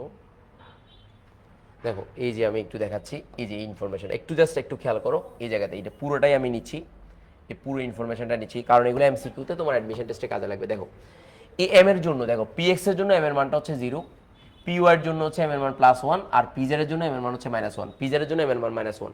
তো তাহলে তুমি একটু খেয়াল করো যে 5টি ডি অরবিটালের জন্য ডিজেড স্কয়ার হলে এম এর মান 0, আবার ডিজে একটু মান ধরছে, মান ধরে লাস্টে একটা কথা বলছে। দেখো এই যে লাস্টে এই একই উৎস মতে এই যে এম এর মান নির্দিষ্ট করা খুবই জটিল এবং অনিশ্চিত, তাই বিভিন্ন অরবিটালের জন্য সর্বসম্মত এম এর মান নির্ধারণ করা যায়নি। তার মানে ডি এর জন্য এম এর মানটা নির্ধারণ করা যায়নি। আর তাহলে কিন্তু হাজারি স্যারের বইতে মেডিকেলের পরীক্ষাতে এবং 20 নম্বর এমসিকিউতে অনেকটা এরকম আসছে যে পিও এর জন্য এম এর মান কত। তাহলে এই মানটা তোমাকে মুখস্থ রাখতে হবে, এই মানটা তোমাকে মুখস্থ রাখতে হবে। এখন আমাদের প্রশ্ন হচ্ছে আমরা যখন সিকিউ সলভ করতে যাই তখন আমরা সিরিয়াল বাই করে ফেলি। সিরিয়াল বাই কীভাবে করি? আমরা -1 0 +1, তার মানে এটাকে পি এক্স ধরি, এটাকে পি ওয়াই ধরি, এটাকে পি জেড ধরি আমরা। তো এটা যদি রাইটিংয়ের জন্য করো, রাইটিংয়ের জন্য অসুবিধা নেই, মহাভারত অশুদ্ধ হবে না, রাইটিংয়ে সমস্যা নেই। কিন্তু তুমি যখন এমসিকিউতে করবা তখন এই ব্যাপারটা মাথায় রাখবা। পিএক্স এর জন্য এই যে পিএক্স এর জন্য এই যে এই ব্যাপারটা এম এর মানটা 0, পি ওয়াই এর জন্য এম এর মানটা +1, পি জেড এর জন্য এম এর মানটা -1, এই কনসেপ্টটা মাথায় রাখবা। তো সো এখান থেকে তুমি একটা আইডিয়া পাইলা। কি আইডিয়া পাইলা বলো তো? এই যে এই এল এর প্রতিটা মানের জন্য এম এর মানগুলো কি হয় তোমাকে একটু মাথায় রাখতে হবে। That's the point. আর আশা করি সমস্যা হবে না। মাথায় ঢুকছে কিনা একটু জানাইও।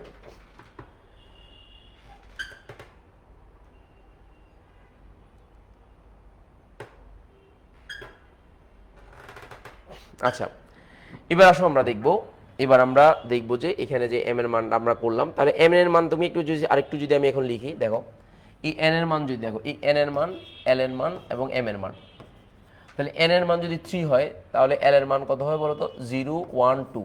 এল এর মান 0 হলে এম এর মানও 0। তার মানে কি এটা যদি 3 হয় তাহলে এটা থ্রাইসেস, এটা 3p, এটা 3d। তো তাহলে তুমি দেখো এটা 3px, তার মানে এখানে আমি যদি এটা যদি এরকম করি -1 0 +1, তাহলে 3টে অরবিটাল। তো তাহলে এবার দেখো অরবিটাল এই এস এর মধ্যে একটা অরবিটাল, এম এর মধ্যে 3টে অরবিটাল। তাহলে কিছুক্ষণ আগে তোমাদেরকে বলেছি এম এর মান যতটা অরবিটাল ততটা, এই কনসেপ্টটা মাথায় রাখবা। তাহলে এখানে হচ্ছে -2 -1 0 +1 +2। তাহলে এখানে আমরা প্রত্যেকটা মানগুলোর জন্য এক একটা অরবিটাল আমি সিরিয়াল বাই যদি লিখি, এমনি যদিও বা ডিজেড স্কোয়ার হচ্ছে এটা, মানে DZ square is equal to 0 যদিও বা, তো বাট তারপর আমরা সিরিয়াল বাই লিখবো dxy, তারপর 3dxy 3dyz, 3dzx 3dx square -y square 3dz square. এই যে প্রত্যেকটা যে বোঝানো কোয়ান্টাম সংখ্যার সাহায্যে এই ব্যাপারটা একটু মাথায় রাখবা। তারপর দেখো এই জায়গাতে এইখানে আমরা এখান থেকে যদি আইডিয়া আসি তাহলে এখানে হচ্ছে যদি লিখি 3px, এই যে 3px 3py, এটা 3pz আমরা লিখতে পারি, চাইলে লিখতে পারি। সো কনসেপ্টটা বুঝবে যে 3px 3py 3pz, এটা কোনটা দ্বারা কি বোঝাচ্ছে, আর এটা হচ্ছে 3s তো বোঝাই যাচ্ছে। তো তাহলে এখানে অরবিটাল কয়টা? তৃতীয় স্তরে যদি অরবিটাল কয়টা চিন্তা করি, 1টা 2টা 3টা 4টা 5টা 6টা 7টা 8টা 9টা। তো এইভাবে আমরা খুব সহজে অরবিটাল সংখ্যা কোয়ান্টাম সংখ্যার সাহায্যে বের করে ফেলতে পারবো। তাহলে এম এর প্রতিটা মানই হচ্ছে এক একটা অরবিটাল, এটা মনে রাখবা। এম এর মানটা হচ্ছে প্রতিটা মানে হচ্ছে এক একটা অরবিটাল। এবার আসো যদি n এর মান 4 হয় তাহলে তো বুঝতেই পারতেছো n এর মান যদি 4 হয় তাহলে 0 1 2 3 হবে। তো যদি n এর মান 4 হয় তাহলে n এর মান যদি 4 হয়, n এর মান যদি 4 হয় তাহলে l এর মান কত হবে? 0 1 2 3। তো l এর মানের সাথে m এর মানটা নির্ভরশীল, তাহলে এখানে হচ্ছে শুধু 0, আর এখানে -1 0 +1, আর এখানে -2 -1 0 +1 +2, আর এখানে -3 -2 এখানে হবে -1, তারপর 0, তারপর দেখো +1, এখানে +2 +3। এটা হচ্ছে আমাদের কনসেপ্ট। সো এটা যদি বুঝো তাহলে আমাদের জন্য সহজ হয়ে যায়। তো তাহলে এখানে অরবিটাল কয়টা সব মিলে? তোমাকে যদি চতুর্থ শক্তি স্তর অরবিটাল কয়টা, তাহলে এখানে অরবিটাল কয়টা সব মিলে 4, 4 5 হচ্ছে 9, আর 9 এর সাথে হচ্ছে 16, তার মানে 16টা অরবিটাল। সো এখান থেকে আমরা খুব সহজে অরবিটালগুলো বের করে ফেলতে পারবো। তাহলে এম এর মান যতটা, অরবিটালও ততটা। এগুলো এক একটা শেপ বোঝায়, এই শেপগুলো তোমাকে মাথায় রাখতে হবে, কনসেপ্টটা মাথায় রাখতে হবে, আর কিছু লাগবে না। এবার আসো আমরা স্পিন কোয়ান্টাম সংখ্যা, এগুলো তো আমি দেখালাম কিছুক্ষণ আগে। এবার হচ্ছে স্পিন কোয়ান্টাম সংখ্যা। দেখো প্রতিটি অরবিটালে একটা ইলেকট্রন ঘড়ি কাঁটার দিকে ঘুরে, আরেকটা ইলেকট্রন ঘড়ি কাঁটার বিপরীত দিকে ঘুরে। তাহলে দেখো প্রতিটি অরবিটালে একটা ইলেকট্রন ঘড়ি কাঁটার দিকে ঘুরে, আরেকটা ইলেকট্রন ঘড়ি কাঁটার বিপরীত দিকে ঘুরে। এই যে ঘড়ি কাঁটার দিকে ঘুরে, ঠিক আছে? আচ্ছা, ম্যাগনেটিক কোয়ান্টাম নাম্বার আবার রিপিট করতাম। আচ্ছা করতেছি, দাঁড়া ওয়েট ম্যাগনেটিক কোয়ান্টাম রিপিট করতেছি। ম্যাগনেটিক কোয়ান্টাম নাম্বারটা হচ্ছে কি আমি তোমাকে বলি, যে ত্রিমাত্রিক বিন্যাস বোঝায়। প্রতিটি উপশক্তি স্তর কয়টা ত্রিমাত্রিক বিন্যাস নিয়ে তৈরি, সেটা ম্যাগনেটিক কোয়ান্টাম নাম্বার। তো এখন ম্যাগনেটিক কোয়ান্টাম নাম্বারের রুলস হচ্ছে যে কি, এটাকে এম দ্বারা প্রকাশ করা হয়। এল এর মানের জন্য, মানে উপশক্তি স্তরের মানের জন্য এম এর মানটা কনস্ট্যান্ট। তো এখানে আমাকে যেটা মাথায় রাখতে হবে, এম এর মানটা এল এর মানের উপর নির্ভরশীল। তো তাহলে এম এর মানটা +L থেকে 0 সহ -L পর্যন্ত হয়। তাহলে এই ব্যাপারটা কিভাবে আসছে? এখান থেকে আসছে, দেখো একটু ভালো করে দেখো, এই জায়গা থেকে আসছে। যে এখানে তুমি যদি 0 ধরো, তাহলে এল এর মান 0 হলে এম এর মানও 0, বাট এল এর মান যদি 1 হয় এম এর মান হবে এই 3টা। এল এর মান যদি 2 হয় তাহলে এম এর মান হবে এই 5টা। আর এল এর মান যদি তোমার কত হয়, 3 হয়, তাহলে এখানে এম এর মান হবে এই 7টা। সো এখান থেকে একটা আইডিয়া পাওয়া যায় যে এল এর মান যদি 0 হয় এই জিটা হবে, আর এল এর মান যদি 1 হয় তাহলে এই 3টে হবে, এল এর মান যদি 2 হয় তখন এই 5টা হবে অরবিটাল। সো এইভাবে প্রত্যেকটার জন্য আলাদা আলাদা করে আমরা অরবিটালগুলো নির্ণয় করি। আর এগুলো দ্বারা কোনটা দ্বারা কি বোঝায়, এটা বাস্তবতা। আর হায়ার লেভেলে এই মানগুলো তোমাকে মাস্ট একদম ইফেক্টিভলি, অর্থাৎ যতটা মান সেই মানগুলো লিখতে হবে। বাট ইন্টারমিডিয়েট লেভেলে এটা ইগনোর করা যায়। বাট এমসিকিউতে এই পিএক্স, পিওয়াই, পিজেড এর এই মানগুলো তোমাকে মাথায় রাখতে হবে। পিএক্স এর জন্য এম এর মান 0, পিএক্স এর ওয়াই এর জন্য এম এর মান +1, আর পিজেড এর জন্য এম এর মান -1 মুখস্থ রাখবা। এবার আসো আমরা একটু দেখবো যে স্পিন কোয়ান্টাম সংখ্যা। দেখো স্পিন কোয়ান্টাম সংখ্যাটা কি। দেখো প্রতিটি এম এর মানের জন্য ইলেকট্রন ঘড়ি কাঁটার দিকে ঘুরবে, আর একটা ঘড়ি, মানে প্রতিটি এম এর মানের জন্য দুইটি ইলেকট্রন, অর্থাৎ এম এর মানের যে কুয়াশাটা তৈরি হবে, অরবিটালটা যে তৈরি হবে, এই অরবিটালটা দুইটা ইলেকট্রনের সমন্বয়ে তৈরি হতে পারে। এবং এই ইলেকট্রনগুলো কোন দিকে যাচ্ছে, এটা এই ঘড়ির কাঁটার দিকে ঘুরছে নাকি ঘড়ির কাঁটার বিপরীত দিকে ঘুরছে, এই জিনিসটা প্রকাশ করার জন্য যে নাম্বার করা হয় তাকে বলা হয় কি বলতো, তাকে বলা হয় স্পিন কোয়ান্টাম নাম্বার। তো তাহলে আমরা এটা সংজ্ঞাটা দিতে পারি যে পরমাণুতে ইলেকট্রনের গুণনদিক প্রকাশকারী কোয়ান্টাম সংখ্যাকে স্পিন কোয়ান্টাম সংখ্যা বলে। আমি জিনিসটাকে একটু অন্যভাবে লিখবো, আমি একটু অন্যভাবে দিচ্ছি। এই যে অর, এই অর আমি এটাকে অর দিয়ে দিচ্ছি। প্রতিটি ত্রিমাত্রিক বিন্যাসে, এই যে প্রতিটি ত্রিমাত্রিক বিন্যাসে, এই যে ত্রিমাত্রিক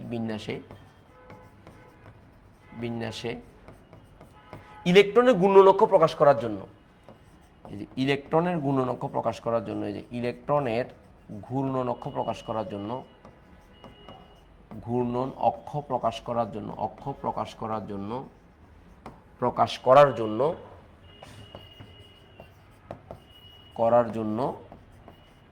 যে কোয়ান্টাম সংখ্যা ব্যবহার করা হয়,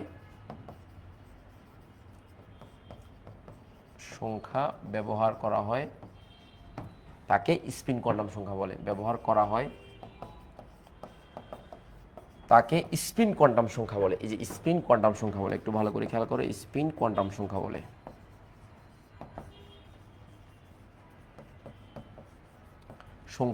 স্পিন কোয়ান্টাম সংখ্যা বলে। তাহলে দেখো আমরা খুব সহজে যে এটা ঘড়ির কাঁটার দিকে, ইলেকট্রন যদি ঘড়ির কাঁটার দিকে ঘুরে, এই যে ইলেকট্রন ঘড়ির কাঁটার দিকে ঘুরলে,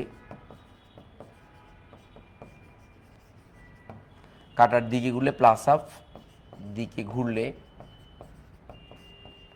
প্লাস হাফ, আর ইলেকট্রন ঘড়ির কাঁটার বিপরীত দিকে ঘুরলে মাইনাস হাফ। তাহলে এখান থেকে আমরা খুব সহজে পরমাণু যে ঘড়ি কাঁটা দিয়ে ঘোরার এই ব্যাপারটা খুব সহজে আমরা জেনে গেলাম। এখান থেকে আমরা যে স্পিন কোয়ান্টাম সংখ্যা জানলাম। তো তাহলে আমরা ওভারঅল কোয়ান্টাম সংখ্যা কয়টা জানলাম? আমরা কোয়ান্টাম সংখ্যা হচ্ছে আমাদের কয়টা? 4টা, 4 প্রকার কোয়ান্টাম সংখ্যা। তাহলে প্রধান কোয়ান্টাম সংখ্যা, সহকারী কোয়ান্টাম সংখ্যা, চৌম্বকীয় কোয়ান্টাম সংখ্যা, আর একটা হচ্ছে স্পিন কোয়ান্টাম সংখ্যা। প্রধান কোয়ান্টাম সংখ্যা কাকে বলে? শক্তি স্তরকে বোঝায়।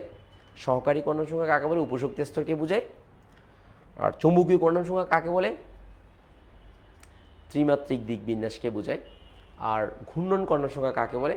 ইলেকট্রনের ঘূর্ণন অক্ষ। ইলেকট্রন কি ঘড়ি কাঁটা দিয়ে ঘুরে না ঘড়ি কাঁটা বিপরীত দিয়ে ঘুরে, এটা প্রকাশ করার জন্য যে সংখ্যা ব্যবহার করা হয় তাকে বলা হয় স্পিন কোয়ান্টাম সংখ্যা। কি কোয়ান্টাম সংখ্যা বলে বলো তো? স্পিন কোয়ান্টাম সংখ্যা বলে। আশা করি বুঝতে পেরেছ। এবার আসো আমরা এবার দেখব যে এই যে মানে প্রতিটা মানে স্তরে যে কোয়ান্টাম সংখ্যার সাহায্যে বিভিন্ন শক্তি মানে ইলেকট্রন সংখ্যা আর অরবিটাল সংখ্যা এগুলো বের করা যায়। একটা সূত্রের সাহায্যে সবগুলো পারবা। তো এর আগে কতগুলো বেসিক জিনিস সেগুলো আমরা একটু পড়াই, তারপর আমরা আলোচনাতে যাব। আসো এবার আমরা দেখব, দেখো এবার দেখো পরমাণুতে যে পরমাণু শক্তি স্তরে এবার হচ্ছে বিশেষ কতগুলো সূত্র, বিশেষ সূত্র। এই সূত্রগুলো দিয়ে এমসিকিউতে তোমার কাজে লাগবে এবং সিকিউতে কাজে লাগবে। সেটা হচ্ছে পরমাণু প্রতিটি শক্তি স্তরে যে পরমাণুর শক্তি স্তরে যে শক্তি স্তরে অরবিটাল সংখ্যা, যে অরবিটাল সংখ্যা তাহলে সূত্র হচ্ছে কত বলতো? n²। তার মানে দুই দ্বিতীয় শক্তি স্তর হয়, তাহলে এখানে অরবিটাল হবে 3। যেমন আমি তোমাকে দেখাই, এটা 1 নাম্বার। এরপর থেকে আমি একটু এখান থেকে যাব, এখানে যাব পরমাণু শক্তি স্তরে ইলেকট্রন সংখ্যা, যে ইলেকট্রন সংখ্যা তাহলে সূত্র হচ্ছে 2n²। এখন প্রশ্ন হচ্ছে এগুলো কীভাবে হলো সেটা আমি তোমাকে বেসিক আমি যেমন দিয়ে দেখাচ্ছি। যেমন দেখো এই শক্তি স্তরে আমি যদি একদম মানে ভালো করে লিখি তাহলে n এর মান প্রধান, এই যে n এর মান, l এর মান, m এর মান, আর এখানে হচ্ছে s এর মান। তুমি তাহলে একটু ভালো করে বুঝো, তাহলে কনসেপ্টটা ক্লিয়ার হয়ে যাবে। তাহলে দেখো এই n এর মান যদি 1 হয় তাহলে l এর মান 0, m এর মানও 0। তাহলে ইলেকট্রন একটা প্লাস হাফ আর একটা মাইনাস হাফ, মানে একটা ঘড়ি কাঁটা দিয়ে ঘুরবে আর একটা ঘড়ি কাঁটা বিপরীত দিয়ে ঘুরবে। তাহলে প্রতিটা অরবিটালে সর্বোচ্চ 2টি ইলেকট্রন থাকতে পারে। এটা এখানে একটা লাইন লিখিও যে প্রতিটা অরবিটালে সর্বোচ্চ 2টি ইলেকট্রন থাকতে পারে। প্রতিটি অরবিটালে সর্বোচ্চ 2টি ইলেকট্রন থাকতে পারে, যে প্রতিটি অরবিটালে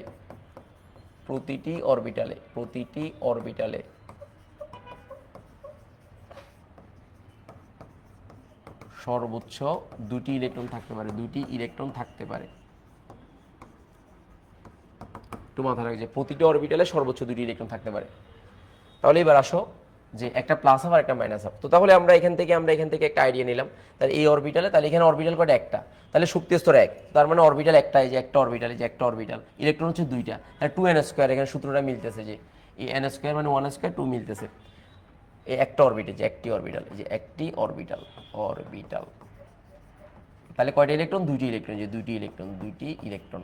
এখন আসো n এর মান যদি 2 হয় তাহলে l এর মান 0 এবং 1 হয়। তো তাহলে এখানে 0 হবে, এখানে -1, 0, এখানে +1। তাহলে আমাকে বল অরবিটাল কয়টা? একটা, দুইটা, তিনটা, চারটা। তো তার মানে 2 দুগুণে 4, এই যে 4, এই যে 4, চারটা, এই যে 4, চারটা অরবিটাল, যে চারটি অরবিটাল।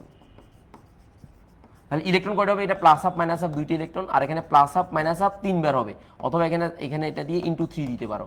তো তাহলে প্লাস হাফ মাইনাস হাফ মানে কি? প্লাস হাফ দ্বারা একটা ইলেকট্রনকে বোঝাচ্ছে, মাইনাস হাফ দ্বারা আরেকটা ইলেকট্রন অস্তিত্বকে বোঝাচ্ছে, তাহলে 2টি ইলেকট্রনকে বোঝাচ্ছে। তাহলে 3 দুগুণে 6, তাহলে এখানে 2টি ইলেকট্রন, এই দেখো এখানে 2টা আর এখানে হচ্ছে 6টা। সব মিলে কয়টা? 8টি ইলেকট্রন, এই যে 8টি ইলেকট্রন। তাহলে এখানে কত? 2n²। তাহলে তুমি যদি 2 দুগুণে 4, 4 দুগুণে 8, তার মানে দ্বিতীয় শক্তি স্তরে, যে দ্বিতীয় শক্তি স্তরে 8টি ইলেকট্রন আছে। এইভাবে তুমি বিষয়গুলো চিন্তা করো, তাহলে তোমার জন্য অনেক কিছু সহজ হয়ে যাবে। তো তাহলে এই যে সূত্র দিয়ে তুমি শর্টকাট করতে পারবা, তবে এটা সিকিউতে করতে পারবা না, এমসিকিউতে করতে হবে। সিকিউতে এরকম শর্টকাট সূত্র দিয়ে করতে হবে না, একদম অরবিটাল ইলেকট্রনগুলো দিয়ে তোমাকে বুঝে নিতে হবে যে কোনটা অরবিটাল বোঝাচ্ছে, কোনটা ইলেকট্রন বোঝাচ্ছে, বুঝে তারপর তোমাকে করতে হবে, আদারওয়াইজ হবে না। সো এবার আসো, এখানে সূত্রটা আমরা জানলাম। এবার যদি আমি শর্টকাট আরেকটা সূত্র করি, দেখো গেল, 2টা গেল। এবার দেখো প্রতিটি উপশক্তি স্তরে, দেখো প্রতিটি উপশক্তি স্তরে, এই যে প্রতিটি উপশক্তি স্তরে, যে উপশক্তি স্তরে অরবিটাল সংখ্যা, যে অরবিটাল সংখ্যা হচ্ছে 2l + 1।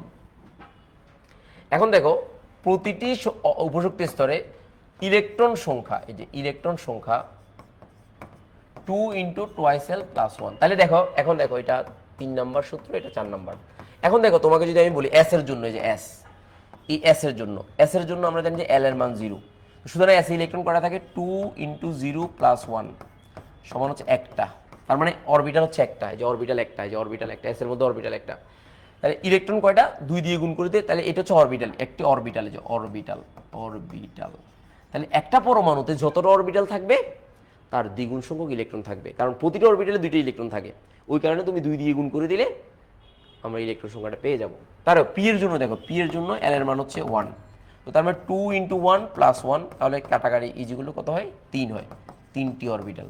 তার মানে কি px py pz, এই যে 3টে অরবিটাল, px py pz 3টে অরবিটাল। তো ডি এর জন্য কয়টা? এই যে ডি এর জন্য তাহলে এল এর মান হচ্ছে 2, তো 2 হলে এখানে কত? 2 × 2 + 1, তো সমান হচ্ছে 5টা, এই যে 5টি অরবিটাল। তো 5টি কিভাবে?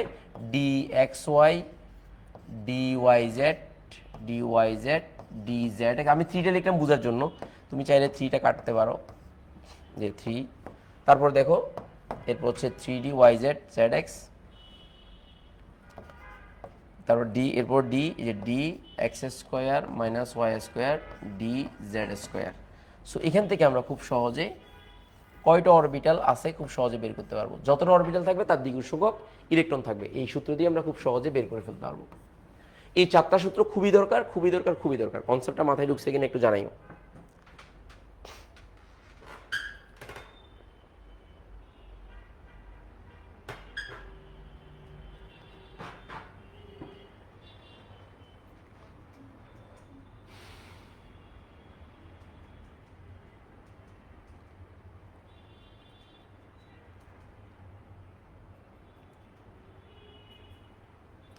তাহলে আমরা খুব সহজে বুঝতে পারলাম যে ইলেকট্রনগুলো পরমাণুতে ইলেকট্রন কোয়ান্টাম সংখ্যার সাহায্যে ইলেকট্রন সংখ্যা, অরবিটাল এগুলো সবগুলো সহজে পেতে পারি।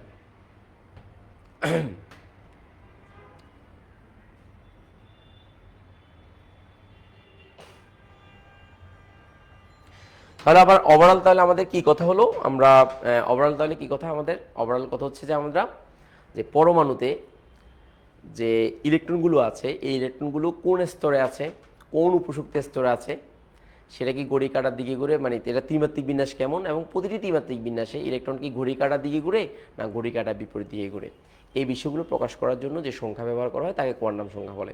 তাহলে কোয়ান্টাম সংখ্যা কয় প্রকার? 4 প্রকার।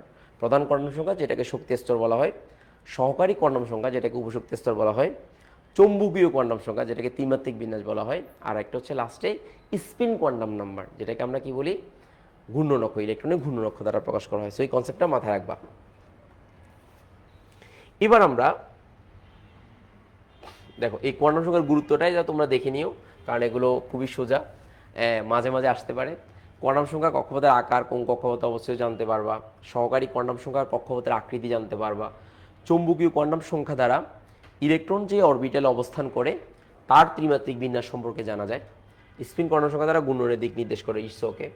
তারপর হচ্ছে এই যে কিছুক্ষণ আগে আমি যেটা করে দিলাম, এটা করে দিলাম, এই যে এটা করে দিলাম, এটা করলাম, এটা আমি করে ফেলছি, হ্যাঁ, ধারণ ক্ষমতা। আচ্ছা, এবার আমরা একটু জানবো, দেখো একটু খেয়াল করো। এবার হচ্ছে আমরা একটা জিনিস জানবো, আমি দেখাচ্ছি, সেটা হচ্ছে এবার খুবই গুরুত্বপূর্ণ, দেখো মনোযোগ দিয়ে খেয়াল করবো। দেখো কোয়ান্টাম সংখ্যার সাহায্যে, এই যে কোয়ান্টাম সংখ্যার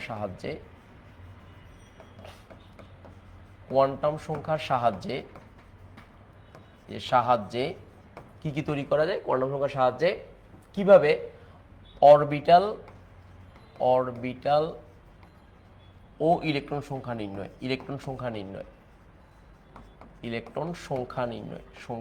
খুবই ইম্পর্টেন্ট একটা জিনিস, এটা একটু মাথায় রাখবা। এই কনসেপ্টটা পড়ানোর পর দেন আমরা এরপরে বাকি অংশগুলো পড়াবো। এগুলো পড়ানোর পর তারপর হচ্ছে আমরা সিকিউ এবং এমসিকিউ এবং এগুলো অ্যাডমিশন টেস্টে আসা, মানে টপিক ভিত্তিক বা টপিক ওয়াইজ যদি আমরা পড়ি তাহলে আমাদের জন্য সহজ হয়ে যাবে। সেই কারণে এগুলো শেষ করার পর আমরা ওই এমসিকিউ এবং সিকিউ ধরবো, তখন পুরোটা মিলে একটা টপিক শেষ হলে তখন সহজে বুঝতে পারবা। আচ্ছা, এবার একটু সবাই একটু আমার সাথে সাথে আঁকো। দেখো এখানে জাস্ট অনেকে এটা নিয়ে কনফিউজ হয়ে যায়। আমি একটু করে বলি, কারণ অনেকে এখানে তোমাদের অনেকেরই একটা প্রবলেম থাকে, সেটা হচ্ছে যে কয় ঘর আঁকবো বা কয়টা ঘর আঁকবো সেটা নিয়ে অনেকেরই একটা টেনশন তৈরি হয়ে যায়। আমি একটু দেখাচ্ছি, একটু ভালো করে খেয়াল করো। আচ্ছা ফাইন, এটা গেল, দুইটা গেল। এখন এই জায়গাতে আমি এটা আঁকলাম, একটু বুঝে নিও, একটু বড় করলাম। এখানে আমি কয় ঘর নিব এটা নিয়ে অনেকেরই একটু সমস্যা আছে, আমি একটু দেখাচ্ছি। তাহলে এখানে প্রধান কর্ণাম সংখ্যা প্রথমটা, তারপরে দেখো এরপর সহকারী কর্ণাম সংখ্যা, তারপরে দেখো চুম্বকীয় কর্ণাম সংখ্যা, দেখো এই চুম্বকীয় কর্ণাম সংখ্যা, এরপরে চুম্বকীয়র পাশে দেখো চুম্বকীয় কর্ণাম সংখ্যার পাশে সহকারী কর্ণাম সংখ্যাটা একটু ছোট করে দিই। কি হলো, এটা একটু এই পাশে আনিয়ে দিলাম। দেখো এই চুম্বকীয় কর্ণাম সংখ্যার সাথে একটা জিনিস জড়িত, সেটা হচ্ছে যে অরবিটাল সংখ্যা, যে অরবিটাল সংখ্যা। দেন হচ্ছে এরপরে দেন হচ্ছে এই যে এরপর হচ্ছে স্পিন কোয়ান্টাম নাম্বার, তারপর হচ্ছে ইলেকট্রন সংখ্যা। এই 6টা ঘর তোমাকে করতে হবে। তাহলে দেখো ঘরগুলো তুমি কিভাবে সাজাবা। প্রথম হচ্ছে কোয়ান্টাম সংখ্যা, যে কোয়ান্টাম সংখ্যা, কোয়ান্টাম সংখ্যা সংখ্যা। দ্বিতীয় নম্বর হচ্ছে প্রধান কোয়ান্টাম সংখ্যা, দেখো প্রধান কোয়ান্টাম সংখ্যা সংখ্যা, এটাকে এন দ্বারা প্রকাশ করা হয়। সহকারী কোয়ান্টাম সংখ্যা, কোয়ান্টাম সংখ্যা, তাহলে এটাকে এল দ্বারা প্রকাশ করা হয়। দেন চুম্বকীয় কোয়ান্টাম সংখ্যা, দেখো চুম্বকীয় কোয়ান্টাম সংখ্যা, এটাকে এম দ্বারা প্রকাশ করা হয়। দেখো এই এম এর মানের উপর এই জায়গাতে অরবিটাল সংখ্যা হবে, অরবিটাল সংখ্যা, অরবিটাল সংখ্যা। আর এখানে হচ্ছে স্পিন কোয়ান্টাম নাম্বার, এই পাশে হচ্ছে স্পিন কোয়ান্টাম সংখ্যা,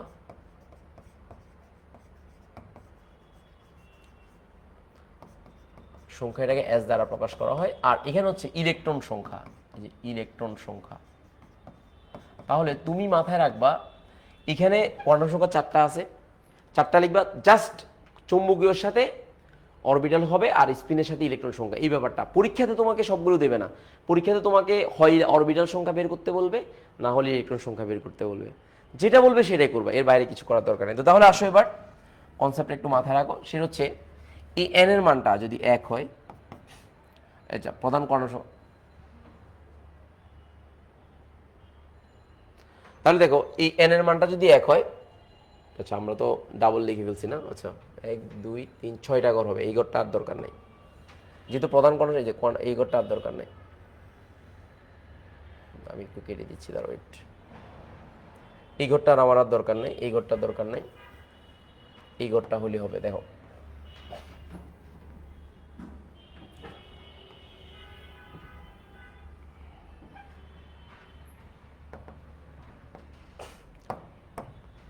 এই এন এর মানটা যদি একটু ভালো করে খেয়াল করো, এই এন এর মানটা যদি 1 হয়, তাহলে সেক্ষেত্রে এটা সহকারী কর্ণ সংখ্যা এল এর মান 0। তো 0 যদি হয় তাহলে এল এর মান 0 হলে এম এর মানও 0, তাহলে অরবিটাল একটা, এই যে একটা। আর এখানে দেখো স্পিন কর্ণ সংখ্যা, এটার মানটা হচ্ছে প্লাস মাইনাস কত বলো, plus minus plus up minus up, তাহলে ইলেকট্রন হবে 2টা, এখানে 2টা। এবার আসো কনসেপ্টটা দেখো, একটা গেল।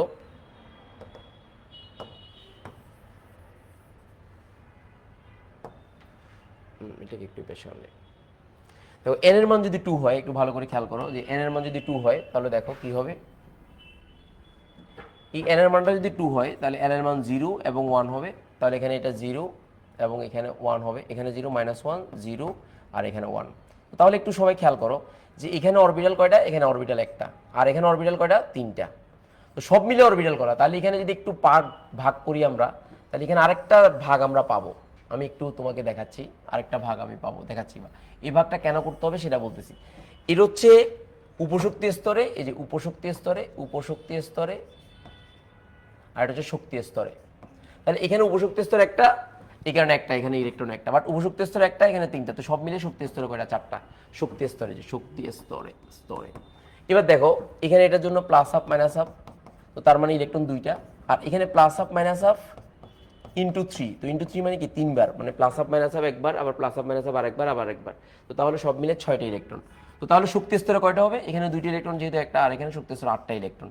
তো খুব সহজে শক্তি স্তরে ইলেকট্রন সংখ্যাটা পেয়ে যাচ্ছি।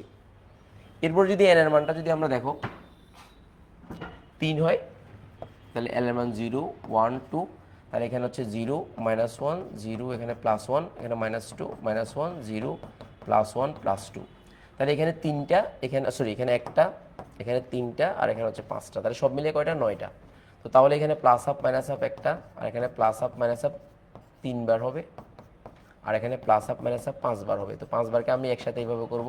তো তাহলে এখানে ইলেকট্রন 2টা, এখানে ইলেকট্রন 6টা, মানে প্লাস হাফ মাইনাস হাফ 3বার 3 যদি করি, প্লাস হাফের জন্য একটা ইলেকট্রন চিন্তা করবো, মাইনাস হাফের জন্য একটা ইলেকট্রন চিন্তা করবো, তাহলে 2টি ইলেকট্রন, তাহলে 3বার, যে 3বার প্রত্যেকটার জন্য আলাদা আলাদা করে, আর এখানে 5বার, তাহলে এখানে 10টা, তাহলে সব মিলে 18টা ইলেকট্রন। তাহলে এইভাবে খুব সহজে আমরা পরমাণুর যে কোয়ান্টাম সংখ্যার সাহায্যে আমরা স্পিন কোয়ান্টাম সংখ্যা এবং অরবিটাল এবং ইলেকট্রন সংখ্যা খুব সহজে নির্ণয় করতে পারবো। সো কনসেপ্টটা আশা করি মাথায় ঢুকেছে। তো আমরা নেক্সট, আজকে আর বেশি দূর না বাড়াই, কারণ বেশি কমপ্লেক্স হয়ে গেলে আবার সমস্যা হবে। নেক্সট ক্লাসে আমরা তোমাদেরকে এই জিনিসগুলো থেকে যে সিকিউতে কীভাবে আসে সেটাও দেখাবো, এবং কতগুলো প্র্যাকটিক্যাল জিনিস আছে এমসিকিউ সিকিউগুলো প্র্যাকটিস করে তারপর হচ্ছে ইলেকট্রন বিন্যাসের নীতিটা আমরা ইনশাল্লাহ ধরবো। ঠিক আছে, যাই হোক, তোমাদের সবার জন্য শুভকামনা। আসসালামু আলাইকুম সবাইকে।